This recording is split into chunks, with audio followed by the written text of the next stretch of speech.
మంత్రివర్గ విస్తరణకు సంబంధించి మంచిర్యాల ఎమ్మెల్యే ప్రేమ్ సాగర్ రావు హాట్ కామెంట్స్ చేశారు.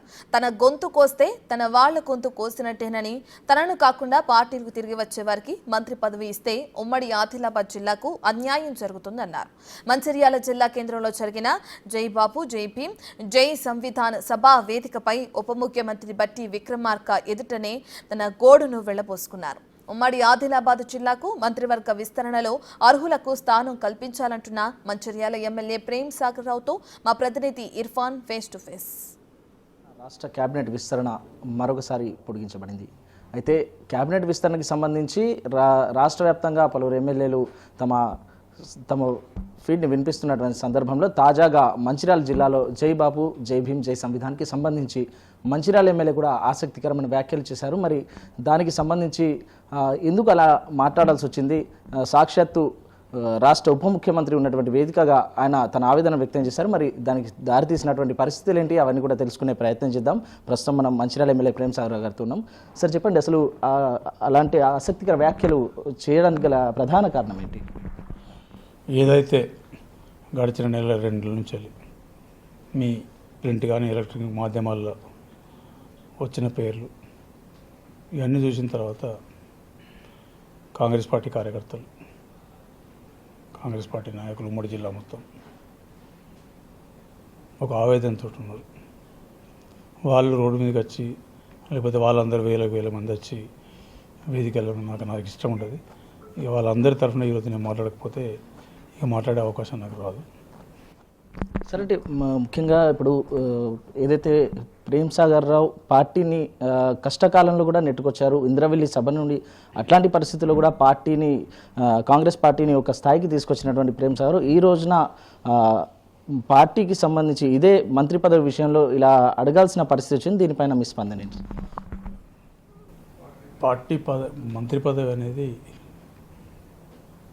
నాకు పదవి కాదు, అలంకారం కాదు.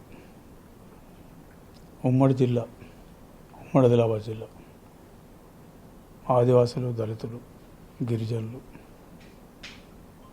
మైనార్టీస్, మిగతా ఓబీసీలు ఈ గడిచిన 20 సంవత్సరాలు నా జీవితం వాళ్ళతో గడిచింది. వాళ్ళ సమస్యలు నా అనుకున్నా. నేను ఈ ఉమ్మడి జిల్లాకున్న కాంగ్రెస్ పార్టీ అంతా నా కుటుంబం అనుకుని చేసుకుంటూ వచ్చిన. ఈరోజు మీ మాధ్యమాలు వచ్చింది అందరూ వాళ్ళు మొత్తం టోటల్ డిప్రెషన్లో పోయే పరిస్థితి వచ్చింది. వాళ్ళు ఇంకేదైనా వేరే కార్యక్రమాలు చేయకుండా ఉండడానికి ఈ రకంగా నేను స్టాండ్ తీసుకోవాల్సి వచ్చింది. స్టాండ్ కూడా ఇంతవరకు నేను ఎన్నడూ కూడా 20 సంవత్సరాల రాజకీయ జీవితంలో నాకు హక్కు లేని నేను అడగా. నాకు హక్కు ఉన్నది కాబట్టి నేను అడుగుతున్నాను. ఇవాళ నా హక్కు కూడా నా కోసం అడగలేదు. ఇవాళ ఈ ఉమ్మడి జిల్లాకు 75 సంవత్సరాల నుంచి అన్యాయం జరిగింది. ఈ అన్యాయం గురించి నేను చాలా వేదికల్లో మాట్లాడినా. అంటే ఏ వేదికలు, పెద్ద వేదికలు ఎక్కడ మాట్లాడినా కూడా నా గురించి నేను మాట్లాడలేదు. నా ఉమ్మడి జిల్లా గురించి ఇవాళ కూడా అదే మాట్లాడుతున్నాను. ఈసారి అవకాశం వెళ్ళిపోతే ఉమ్మడి జిల్లా అనాథ అయిపోతుంది. ఆ పరిస్థితిని తీసుకొని మాట్లాడాల్సి వచ్చింది. ఇక్కడున్న ప్రజలు మంచివాళ్ళు,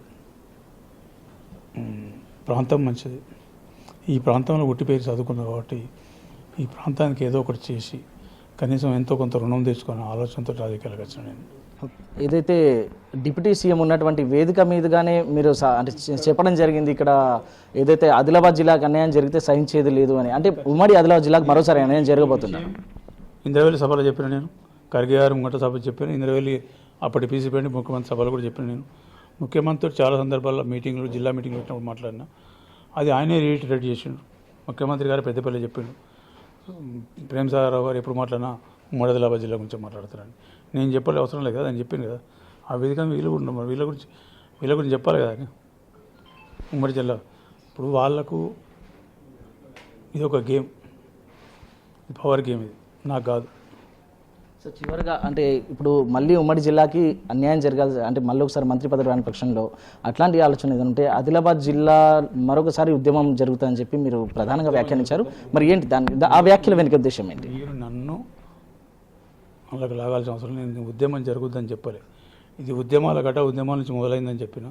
ఆదిలాబాద్ జిల్లా ఇవాళ మళ్ళీ చెప్తాను, ఆదిలాబాద్ జిల్లా అంటే మొదటి అక్షరంతో మొదలవుతుంది. ఇంగ్లీష్లో తీసుకుంటే మొదటి అక్షరంతో మొదలవుతుంది.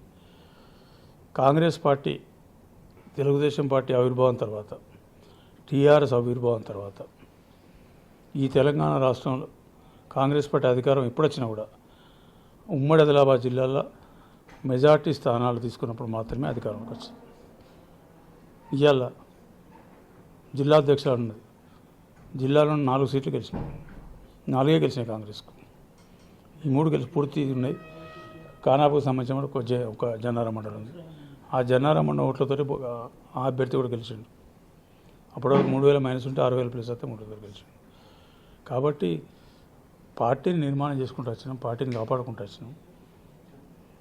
ఈ కాపాడే క్రమంలో, ఈ నిర్మాణం చేసే కార్యక్రమంలో చాలామంది కార్యకర్తలు చాలా నష్టపోయారు. వాళ్ళ బాధలు నాకు తెలుసు, మిగతాలు ఎవరు తెలియదు. మిగతాలు ఇప్పుడు ఎడితిరిగి మళ్ళీ వీళ్ళు వాళ్ళు చెన్నూరు కాన్స్టిట్యూన్సీకి ఒక చరిత్ర ఉన్నది.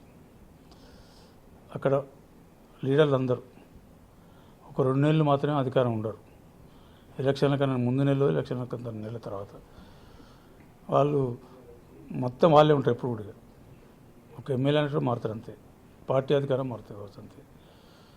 వచ్చి ఒరిజినల్ కాంగ్రెస్ వాళ్ళు ఏడవాలి. ఇప్పుడు నూకల మంచి పిల్లల గురించి చెప్పిన నేను ఇంతకుముందు.